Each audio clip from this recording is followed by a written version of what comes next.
गुना ज्यादा है। ये गांव के लोगों का खून रक्त परीक्षण जब किया तो डॉक्टर मोहन कुमार की टीम ने ये पाया, और वो टीम ने फिर बताया कि ये खून में इतना ज्यादा एंडोसल्फान है, इन लोगों को तो सवाल ही नहीं उठता कि बच्चे पैदा हो जाएं।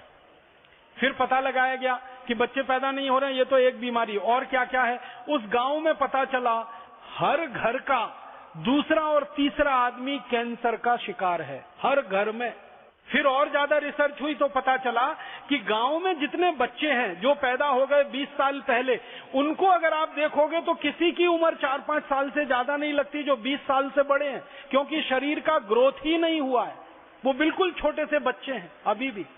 गांव में हम लोग गए तो देखा घरों के दरवाजों पे बच्चे बैठे हैं, स्कूल में बच्चे खेल रहे हैं, कुछ बच्चों के हाथ ऐसे हैं, कुछ बच्चों के हाथ ऐसे हैं, किसी के पांव ऐसे हैं, किसी को एक हाथ में 8-9 उंगलियां हैं, किसी को पांव में 10 से 12 उंगलियां हैं, और किसी के पांव बिल्कुल पीछे की तरफ मुड़े हुए हैं, किसी को आधा पांव है, एक पांव है ही नहीं है। इस तरह के 20 बच्चे। और ज्यादातर बच्चों को हमने देखा तो शरीर छोटा सा है, सिर बहुत बड़ा है। एक बच्चे का सिर इतना बड़ा कि वो हिला नहीं सकता, हमेशा लेटा रहता है। उस बच्चे की उम्र पूछी तो उसकी माँ ने कहा 32 साल की उम्र है, और मुझे लगा कि ये 4-5 साल का है। उन सभी बच्चों के हमने फोटोग्राफ्स खींचे थे। इतने खराब स्थिति में वहां के बच्चे जी रहे हैं, उठा नहीं सकते शरीर को, सिर बहुत भारी है, हाथ पांव एकदम छोटे हैं, या सिर एकदम छोटा है, हाथ पांव बहुत भारी है, या किसी को आंखें जो है ना जन्म से अंधे हैं, कोई बोल नहीं पाता है, किसी को हमेशा मुंह टेढ़ा रहता है, ऐसा लगता है जैसे पैरालिसिस हो गया। न्यूरोलॉजिकल डिसऑर्डर उस गांव में सबसे ज्यादा। डॉक्टर मोहन कुमार जो वहां काम कर रहे हैं, सेवा कर रहे हैं, उनको जब पूछा गया कि आपने इस गांव को कैसा पाया, तो उन्होंने कहा कि जब मैं इस गांव में आया था तो मुझे बताया गया कि केरल भारत का स्वर्ग है, इसलिए मैं इस गांव में आया सेवा करने के लिए। यहां आकर पता चला कि दुनिया का इतना खतरनाक नरक तो किसी भी देश में नहीं होगा जो इस केरल के कासरगोड जिले के पडरे गांव में है। शादी नहीं हुई, कोई अपनी बेटी उस गांव में भेजने को तैयार नहीं है, कोई उस गांव की बेटी को अपने घर में लाने को तैयार नहीं है। इतनी दुखदाई कहानी उस पडरे गांव की है। और उस पडरे गांव में जब हमने प्रवेश किया था तो वहां भी मलयाली भाषा में यही लिखा हुआ था कि केरल तो भारत का स्वर्ग है, लेकिन ये गांव दुनिया का नरक है। कारण जहरीला कीटनाशक एंडोसल्फान जो वहां छिड़का जा रहा है 20 साल से, कहां पर? काजू के बागानों पर, काजू के खेड़ों पर। तो ये इस तरह के भारत में आप ढूंढने निकलेंगे तो सैकड़ों गांव निकलेंगे। इतनी बड़ी त्रासदी हमारे देश में ये जहरीले कीटनाशकों से, इंसेक्टिसाइड, पेस्टिसाइड से और जहरीले रासायनिक खादों से हो रही है। तब अब प्रश्न उठता है कि आखिर इसका विकल्प क्या करें हम? तो हमें लगता है इसका एक ही विकल्प है, एकमात्र विकल्प है, वो ये कि भारत के किसानों को इस बात के लिए तैयार किया जाए कि वो जल्दी से जल्दी इस जहर को खेत में डालना बंद करें, और इस जहर के स्थान पर कोई अमृत तत्व उपलब्ध हो हमारी प्रकृति के द्वारा, उसको अपने खेतों में खाद के रूप में, कीटनाशक के रूप में डालें। और धीरे धीरे ये धरती जो पूरी तरह से प्रदूषित हो गई है, बर्बाद हो गई है, इस धरती को वापस ठीक किया जाए, मिट्टी को वापस ठीक किया जाए, पानी को वापस ठीक किया जाए, हमारी हवा को वापस ठीक किया जाए। माने एक ही बात किसानों को समझानी है, विष मुक्त खेती करो। अभी तक विषयुक्त खेती कर रहे हो, अब विष मुक्त खेती करो, स्वदेशी खेती करो, स्वावलंबी खेती करो, कम खर्चे वाली खेती करो। ये जहर डालना पूरी तरह से बंद करो, क्योंकि ये जहर किसानों को भी मार रहा है और हम सब नागरिकों को भी मार रहा है। भारत सरकार के एक आंकड़े को और मैं आपसे कहना चाहता हूं। सरकार के आंकड़े हैं कि भारत में जितने किसान ये जहर छिड़कते हैं ना, कीटनाशक, पेस्टिसाइड, इंसेक्टिसाइड खेत में, इनमें से हर साल 70,000 किसान मर जाते हैं। हर साल जो छिड़कते हैं। कैसे मर जाते हैं आपको मालूम है? जब वो छिड़केंगे कीटनाशक और जंतुनाशक, तो वो मिट्टी पर जितना गिरेगा, फसल पर जितना गिरेगा, उससे ज्यादा तो श्वास के माध्यम से आपके शरीर में आने वाला है। और ज्यादातर किसान भाई बहनों को मैंने देखा है, मुंह पे कोई मास्क नहीं लगाते हैं, ऐसे ही छिड़कते हुए चले जाते हैं। तो 70,000 किसान हर साल इस देश में मर जाते हैं। सारी दुनिया में कीटनाशकों के द्वारा जहरीले कीटनाशकों को गरीब देशों में जो बेच रही हैं विदेशी बहुराष्ट्रीय कंपनियां, उनके स्प्रे के द्वारा 3 लाख किसान मर रहे हैं सारी दुनिया के विकासशील देशों में, गरीब देशों में। उसमें से 70,000 किसान अकेले भारत में मर रहे हैं, जिनकी एफआईआर दर्ज होती है पुलिस स्टेशन में। जिनकी एफआईआर दर्ज नहीं है, ऐसे आंकड़ों को तो हम गिन ही नहीं सकते हैं, वो कितने अधिक होंगे। और उसके बाद हम जो मर रहे हैं जहरीले सब्जियों को खाकर, दालों को खाकर, अनाज को खाकर, उसके बारे में तो सरकार अभी तक पूरी तरह से मौन है कि खाकर मरने वालों की संख्या कितनी है इस देश में। अगर कैंसर से होने वाली मौतों को जोड़ लिया जाए इस देश में, और कैंसर जैसी गंभीर बीमारियों से होने वाली मौतों को जोड़ लिया जाए, तो ये आंकड़ा तो लाखों के ऊपर निकलेगा। इसलिए अब हमको एक फैसला तो लेना ही पड़ेगा सारे किसानों को, वो ये कि अब हम जहर वाली खेती नहीं करेंगे, विष अपने खेत में नहीं डालेंगे, यूरिया डीएपी नहीं डालेंगे, एंडोसल्फान, मेलाथियान, पैराथियान जैसा जहर नहीं डालेंगे। अब जहर मुक्त खेती करेंगे, विष मुक्त खेती करेंगे। ये संकल्प जिस दिन हमारे किसान लेंगे, उसी दिन से यात्रा शुरू हो जाएगी। और ये संकल्प किसान भाइयों को आज नहीं तो कल लेना ही पड़ेगा। मैं विनम्रता पूर्वक उनसे एक बात कहना चाहता हूं, अगर आप में से कुछ किसान भाई हैं तो इस बात को गंभीरता से सुने। जब से किसानों ने यूरिया, डीएपी, सुपर फॉस्फेट की खेती की है, जहर डाला है मिट्टी में, और जब से किसानों ने एंडोसल्फान, मेलाथियान जैसे सैकड़ों जहर डाले हैं मिट्टी में, इसमें से पैदा हुआ पशुओं का जो चारा है ना, वो पशुओं ने खाया है, और पशुओं के शरीर में भी ये जहर गया है। हमारी गाय के शरीर में जहर है, डीडीटी। हमारी गाय के दूध में है डीडीटी। आप सुनकर हैरान हो जाएंगे, गाय का दूध दुनिया में सबसे अमृत तत्व वाला माना जाता है, उस गाय के दूध में डीडीटी है। तो पशुओं के शरीर में भी डीडीटी आ गया, एंडोसल्फान आ गया, मेलाथियान आ गया, जहरीले कीटनाशक पशुओं के शरीर में आ गए, क्योंकि उनको चारा वही खाने को मिला जिस चारे को यूरिया, डीएपी से पैदा किया गया। और इसमें सबसे बड़ा दुर्भाग्य इस देश का जो हो गया वो ये, अभी थोड़े दिन पहले मैं कृषि वैज्ञानिकों के साथ एक गढ़मुक्तेश्वर नाम के छोटे से गांव में गया था, एक फार्म को देखने के लिए। वहां जाकर मेरी आंखें फटी रह गईं। ये जानकर मैं हैरान हो गया। Indian council of agricultural research के वैज्ञानिक ये कह रहे हैं कि राजीव भाई, ये जहर जो खेतों में डाला है किसानों ने, इस जहर के कारण 65% गाय और भैंस बांझ हो गई हैं। समझते हैं? वो बच्चे पैदा नहीं कर सकते, संतान नहीं दे सकते। गाय भैंस, 65% गाय भैंस बांझ हो गई, इनफर्टाइल हो गई।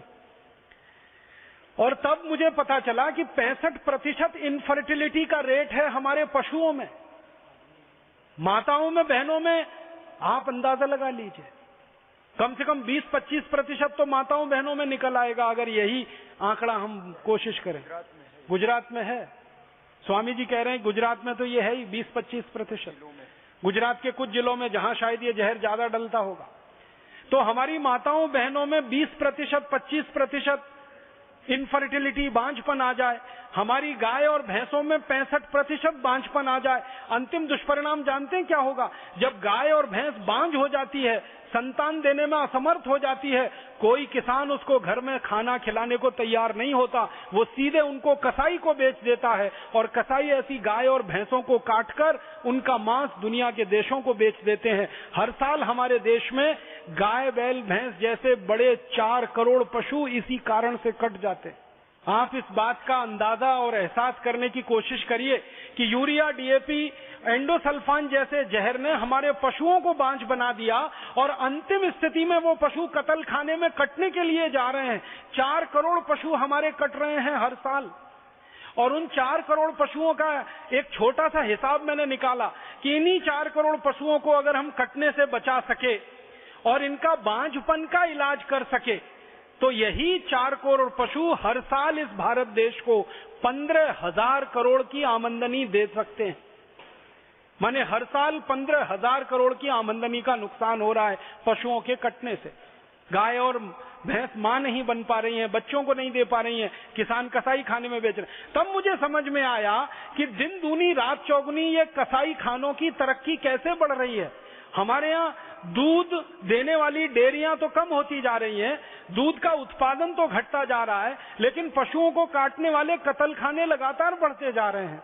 ये दिल्ली से हरिद्वार के बीच का ही सर्वे करो तो पशुओं को काटने वाले कत्ल खानों के विकास की दर 300% से बड़ी है यहां पर।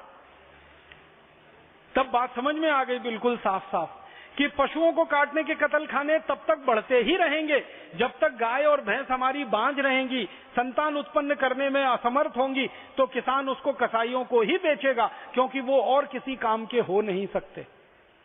और कसाई उसको काटेंगे और उसका मांस भी बाजार में बिकने के लिए ही जाएगा।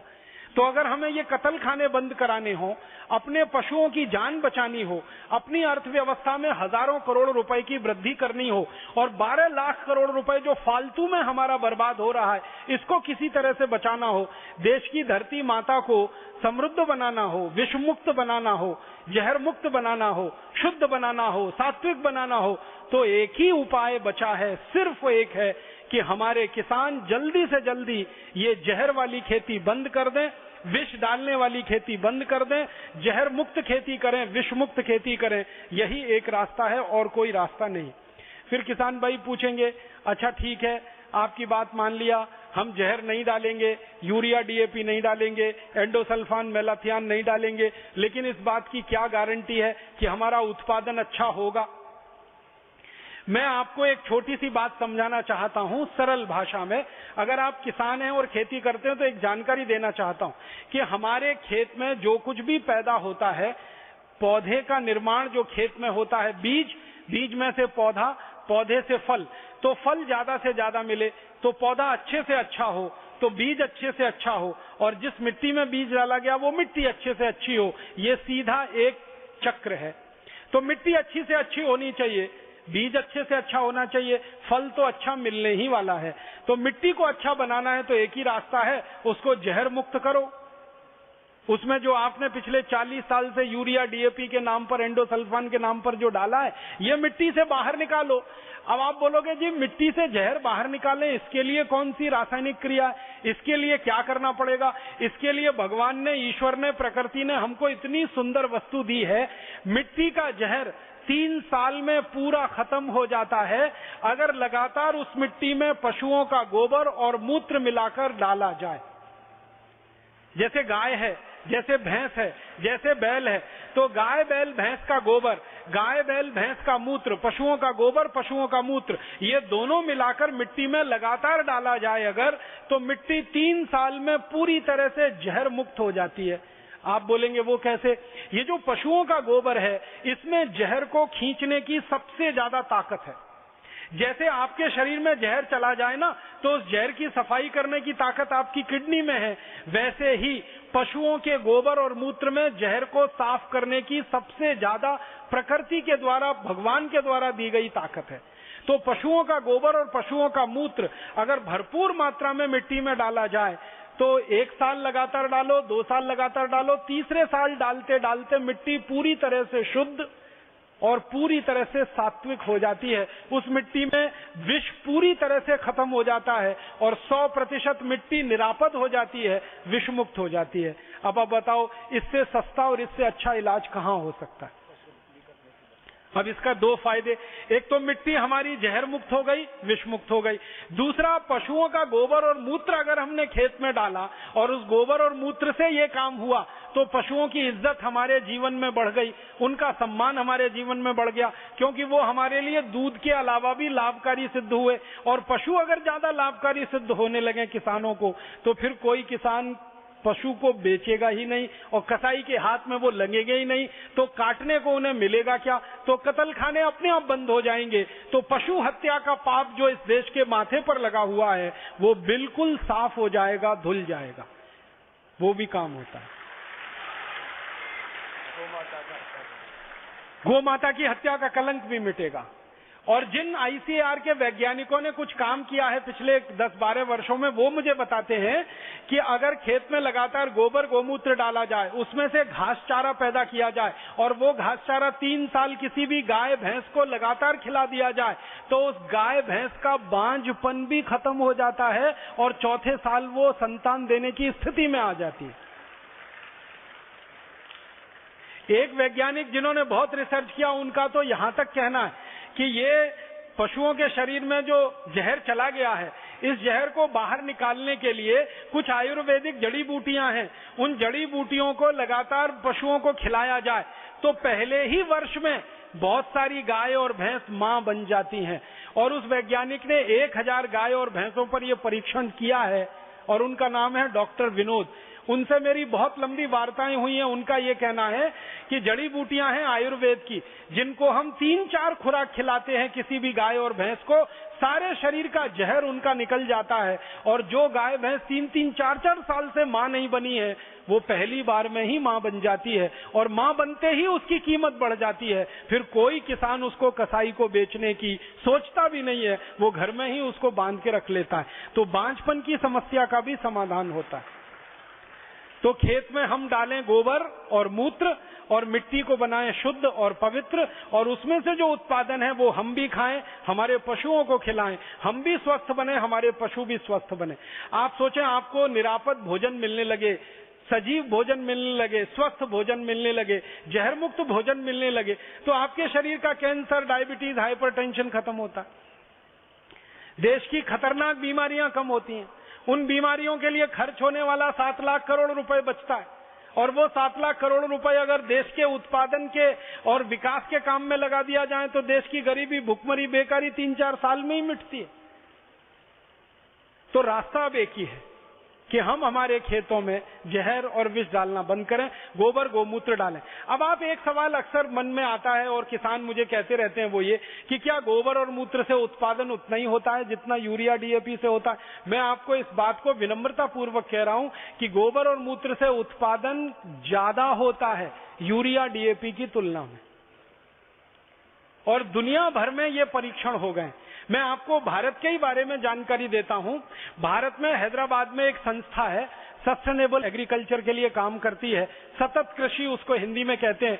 इस संस्था के द्वारा 20 लाख एकड़ जमीन में पिछले कई वर्षों से गोबर और मूत्र की खेती की जा रही है, और उनका कहना है कि उत्पादन लगातार बढ़ रहा है। 10, 12, 15, 20% से लेकर 200% तक उत्पादन बढ़ा है किसानों का। गोबर और मूत्र की खेती में इतनी ताकत है।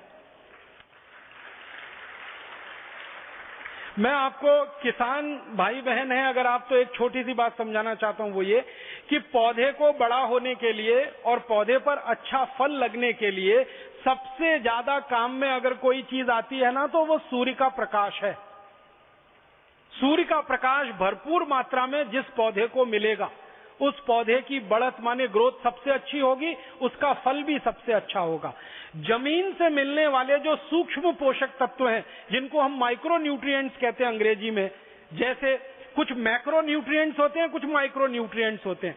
मैक्रो न्यूट्रिएंट्स माने जाते हैं एनपीके, नाइट्रोजन, फास्फोरस, पोटाश, और मैक्रो न्यूट्रिएंट्स में आता है कैल्शियम, मैक्रो न्यूट्रिएंट्स में आता है सल्फर, मैक्रो न्यूट्रिएंट्स में आता है मैग्नीशियम। तो ये 6 तरह के रसायन हैं जो मैक्रो न्यूट्रिएंट्स हैं। बाकी जितने भी रसायन हैं, जिनकी संख्या 12 है, जो बहुत सूक्ष्म मात्रा में इस्तेमाल होते हैं, जैसे कॉपर है, जैसे कोबाल्ट है, जैसे मैग्नीज है, ये बहुत सूक्ष्म मात्रा में, जिनको माइक्रो न्यूट्रिएंट्स कहते हैं, ये कुल मिलाकर 18 हैं। इनकी सबसे ज्यादा उपलब्धता अगर कहीं पर है तो वो पशुओं के गोबर और मूत्र में ही है, और उसके बाद भगवान की बनाई गई मिट्टी में है, और कहीं भी नहीं है। आप जानते हैं यूरिया डीएपी सुपर फॉस्फेट में तो 3 ही मैक्रो न्यूट्रिएंट्स हैं, नाइट्रोजन है, फास्फोरस है, पोटाश है, बाकी तो उसमें कुछ है ही नहीं। बाकी चाहिए तो गोबर की तरफ ही लौटना पड़ेगा, मूत्र की तरफ ही लौटना पड़ेगा।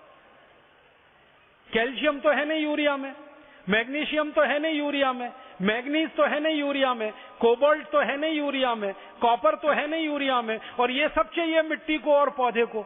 तो यूरिया से तो मिलेगा नहीं, डीएपी में भी नहीं मिलेगा, सुपर फॉस्फेट में भी नहीं मिलेगा, उसमें तो 3 ही केमिकल मिलने वाले हैं। और खेत की मिट्टी को चाहिए 18 तरह के केमिकल, वो तो मिलेंगे गोबर और मूत्र से ही, क्योंकि गोबर और मूत्र में ये भरपूर मात्रा में उपलब्ध है। तो आप गोबर और मूत्र की खेती करें तो भूमि को सूक्ष्म पोषक तत्व भरपूर मिलेंगे, जिससे भूमि की उर्वरक शक्ति बढ़ेगी, और भूमि की उर्वरक शक्ति बढ़ेगी तो उत्पादन की दर बढ़ेगी, आपको फसल अच्छी मिलेगी, उत्पादन ज्यादा मिलेगा, बेहतर मिलेगा।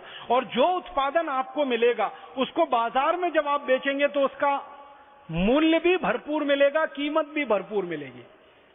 आप मुंबई में कभी जाओ, जब आम का सीजन आता है तो मुंबई के बाजार में मैंने खूब देखा है, यूरिया डीएपी का आम खरीदो, हापुस, अल्फेंजो, तो आराम से मिल जाता है एक पेटी 200, 250, 300 रुपए का। और वही हापुस और अल्फेंजो खरीदो गोबर और मूत्र वाला, तो एक पेटी मिलता है 700 रुपए का, 800 रुपए का, 900 रुपए का। इस बार मैंने एक हापुस आम की कीमत मुंबई के बाजार में पता की थी 65 रुपए, क्योंकि उसका एक ही क्वालिटी था कि वो गोबर और मूत्र से पैदा किया हुआ है। और उसी के बराबर में 15 रुपए का दूसरा वैसा ही हापुस आम था, लेकिन उसकी क्वालिटी थी कि वो जहर के द्वारा उत्पादित किया हुआ है। मतलब सीधा सा ये है कि अगर गोबर मूत्र से खेती आप करते हैं तो उसके उत्पादन को भी बाजार में 4-5 गुनी कीमत आराम से मिलती है। भिंडी 40 रुपए किलो बिकती है जो गोबर मूत्र से पैदा होती है, और जो यूरिया डीएपी वाली भिंडी है उसको 15-20 रुपए में भी कोई नहीं पूछता है। टमाटर का भाव, बैंगन का भाव, आलू का भाव सब ज्यादा है जो गोबर मूत्र से पैदा। गोबर मूत्र से पैदा किया हुआ गेहूं 21 रुपए, 25 रुपए, 27 रुपए, 30 रुपए किलो आराम से बिकता है, और यूरिया डीएपी का गेहूं 10-11 रुपए किलो में कोई खरीदने को तैयार नहीं होता। तो हर वस्तु जो हम पैदा करेंगे गोबर और मूत्र से, उसका भाव अच्छा है, उसका उत्पादन भी अच्छा मिलेगा, क्वालिटी भी बढ़ेगी, जमीन सुधरेगी, फसल का उत्पादन सुधरेगा, आप खाएंगे तो आपका शरीर सुधरेगा, दूसरे खाएंगे तो उनका शरीर सुधरेगा। सब तरफ से देश के लिए अच्छा है गोबर गोमूत्र की विष मुक्त खेती करना। तो मैं आपसे निवेदन करता हूं सभी किसान भाइयों से कि जल्दी से जल्दी वो अपने खेत को विषमुक्त बनाएं और गोबर गोमूत्र को खेत में लाएं। अब आप ये पूछेंगे कि जरा मात्रा बता दो, गोबर कितना डालना, मूत्र कितना डालना, खेत में कब कब डालना, किस फसल में कितना डालना, ये तकनीकी सवाल अक्सर हमारे सामने आ जाता है। तो मैं एक सरल सूत्र बताता हूं जिसको भारत में पिछले 12-15 वर्षों में हजारों किसानों ने अपनाया है और बहुत लाभ उनको हुआ है।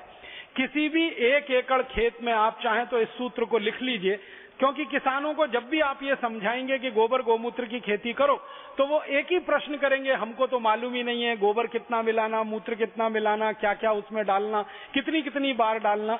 तो ये आप लिख लेंगे तो आपको लाभ होगा और बता सकेंगे आप किसानों को तो उनको और ज्यादा लाभ होगा। 1 एकड़ खेत के लिए, किसी भी फसल में 1 एकड़ खेत के लिए, फसल कोई भी हो, गेहूं की हो, धान की हो, गन्ने की हो, मूंगफली की हो, या तो सब्जियों की फसल हो, कोई भी फसल हो, 1 एकड़ खेत के लिए एक बार में 15 किलो गोबर लगता है। और ये गोबर किसी भी जानवर का हो, बड़े जानवर का हो, गाय का हो या तो बैल का हो या तो भैंस का हो। बड़े जानवर हमारे गांव में ये 3 ही है, गाय बैल भैंस। तो या तो गाय का, या तो बैल का, या तो भैंस का 15 किलो गोबर, और उसमें मिलाइए 15 लीटर मूत्र उसी जानवर का, गाय का या तो बैल का या तो भैंस का। 15 किलो गोबर, 15 किलो मूत्र दोनों मिला लीजिए प्लास्टिक के एक ड्रम में, और मिलाकर इसमें 1 किलो गुड़ डाल दीजिए, गुड़। और गुड़ ऐसा डालिए जो हम नहीं खा सकते, जानवर भी नहीं खा सकते, खराब हो जाता है, बहुत बेकार होता है। जिस गुड़ को कोई नहीं खाता, जिसमें बदबू आने लगती है, जो पानी की तरह से फैल जाता है, बेकार समझ के हम जिसको फेंक देते हैं, वो गुड़ खाद बनाने में सबसे अच्छा काम आता है। तो 1 किलो गुड़, 15 किलो गोबर, 15 लीटर मूत्र। फिर इसमें 1 किलो डालिए दाल का आटा। उड़द की दाल है तो सबसे अच्छा, मूंग की दाल हो सकती है, मसूर की दाल हो सकती है, अरहर की दाल हो सकती है, चने की दाल हो सकती है, खेसारी की दाल हो सकती है, सोयाबीन की दाल हो सकती है, कोई भी दाल। 1 किलो दाल का आटा, दाल को पीसकर उसका पाउडर या आटा, और अंत में 1 किलो मिट्टी डालनी है एक ऐसे पेड़ के नीचे से उखाड़कर जो पेड़ बहुत साल पुराना आपके गांव में लगा हुआ है। पीपल का पेड़ हो, बरगद का पेड़ हो, आम का पेड़ हो, पुराना पेड़ हो, 10 साल, 20 साल, 25 साल, 50 साल पुराना, उस खेत के नीचे से 1 किलो मिट्टी खोदकर इसमें डालना। तो 15 किलो गोबर, 15 लीटर मूत्र, 1 किलो गुड़, 1 किलो दाल का आटा और 1 किलो पुराने पेड़ के नीचे की मिट्टी, ये 5 वस्तुओं को प्लास्टिक के एक ड्रम में मिला देना। डंडे से मिला देना, चाहे हाथ से मिला देना, कोई फर्क नहीं पड़ता। मिलाने के बाद इसको 15 दिन तक रखना। इसमें 15 दिन तक एक ही काम करना, सुबह और शाम डंडे से इसको घुमाते रहना। 15 दिन तक इसको ऐसे ही रख देना ड्रम में मिला के। और डंडे से सुबह शाम घुमाते रहना। 15 दिन में ये खाद बनकर तैयार हो जाएगा। फिर इस खाद में लगभग 150 से 200 लीटर पानी मिलाना, कम से कम 150 लीटर, अधिक से अधिक 200 लीटर, और अधिक से अधिक सीधे ही लिख लीजिए 200 लीटर पानी मिलाकर। अब ये जो घोल तैयार हो गया है, ये 1 एकड़ खेत के लिए पर्याप्त खाद है। 1 एकड़ खेत के लिए। अगर 2 एकड़ खेत है तो ये सभी मात्राओं को 2 गुना कर दीजिए। 3 एकड़ खेत है तो सभी मात्राओं को 3 गुना कर दीजिए। एकड़ के हिसाब से आप इसको बढ़ाते जाइए। अब इसको खेत में डालना कैसे है? अगर खेत खाली है, कोई फसल खेत में नहीं है, तो इसको सीधे स्प्रे कर सकते हैं मिट्टी को भिगाने के हिसाब से। डब्बे में भर भर के छिड़क सकते हैं, स्प्रे पंप में भर के छिड़क सकते हैं। स्प्रे पंप का नोजल निकाल देंगे तो ये छिड़कना आसान होगा। अगर नोजल लगा हुआ तो उसमें ये फंस जाएगा, तो नोजल निकाल के छिड़क सकते हैं। तो खाली खेत में मिट्टी पे छिड़कना है। और फसल अगर खेत में खड़ी हुई है तो जब फसल में पानी लगाएंगे तो पानी के साथ इसको मिला देना है। मान लीजिए आपके खेत में फसल लगी है और पानी के लिए नाली आपने बना रखी है, उस नाली के मुहाने पर कोई बैठ जाएगा और डब्बे से इसको पानी में डालता जाएगा, पानी के साथ ये पूरे खेत में चला जाएगा। 1 एकड़ खेत के लिए ये खाद पर्याप्त है और इसको आप हर 21 दिन में दोबारा से डाल सकते हैं। आज आपने डाला तो 21 दिन बाद फिर डाल सकते हैं, फिर 21 दिन बाद डाल सकते हैं, फिर 21 दिन बाद डाल सकते हैं। मतलब इसका है कि 3 महीने की फसल है तो कम से कम 4 से 5 बार डाल दीजिए।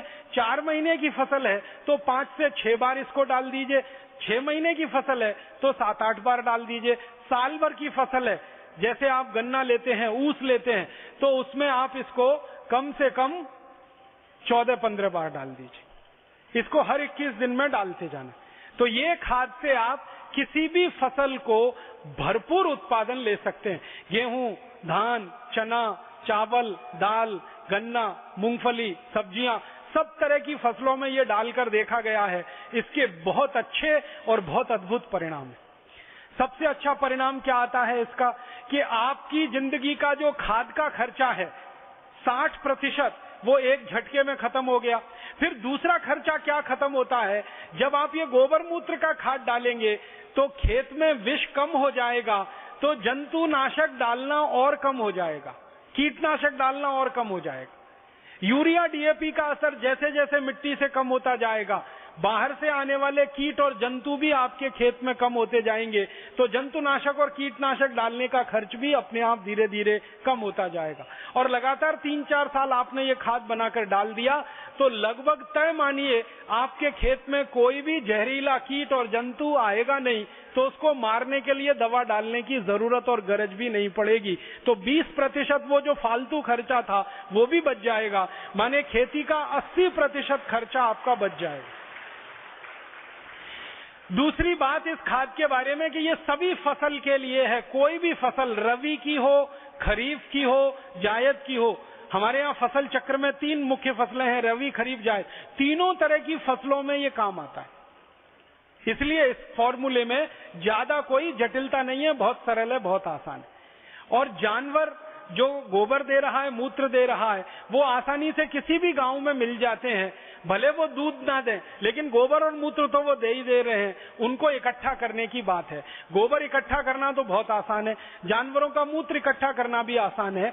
जब भी जानवर मूत्र देते हैं, आप ऐसा करिए, उनको बांधने का जो स्थान है जानवरों का, वो थोड़ा मिट्टी से और ईंट से थोड़ा पक्का बना दीजिए, सीमेंट कर दीजिए या पत्थर लगा दीजिए, और उस स्थान को थोड़ा ढाल दे दीजिए। फिर उसमें एक नाली बना दीजिए और बीच में एक खड्डा डाल दीजिए।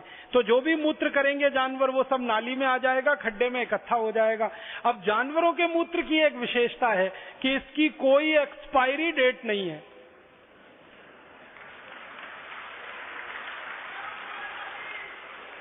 गाय के मूत्र की एक्सपायरी डेट नहीं, बैल के मूत्र की एक्सपायरी डेट नहीं, भैंस के मूत्र की एक्सपायरी डेट नहीं। 3 महीने, 6 महीने, 1 साल, 2 साल, 5 साल, 10 साल, कितने भी दिन पड़ा रहे खड्डे में, वो खराब बिल्कुल नहीं होता। इसलिए आप बिल्कुल निर्द्वंद तरीके से इसका इस्तेमाल करिए। मन में कोई द्वंद मत लाइए कि ये पुराना हो गया कि ये नया हो गया। हमने तो ये अनुभव पाया है कि जितना पुराना जानवरों का मूत्र होता जाता है, क्वालिटी उतनी ही अच्छी उसकी होती जाती है। और ये जितने भी मल्टीनेशनल विदेशी कंपनियों के कीटनाशक, जंतुनाशक है, सबकी एक्सपायरी डेट है, आप जान लीजिए। और उसके बाद भी कीड़े मरते नहीं है, और किसान उसको कई बार चख कर देखते हैं कि नकली तो नहीं है, किसान मर जाते हैं, कीड़े नहीं मरते हैं उससे।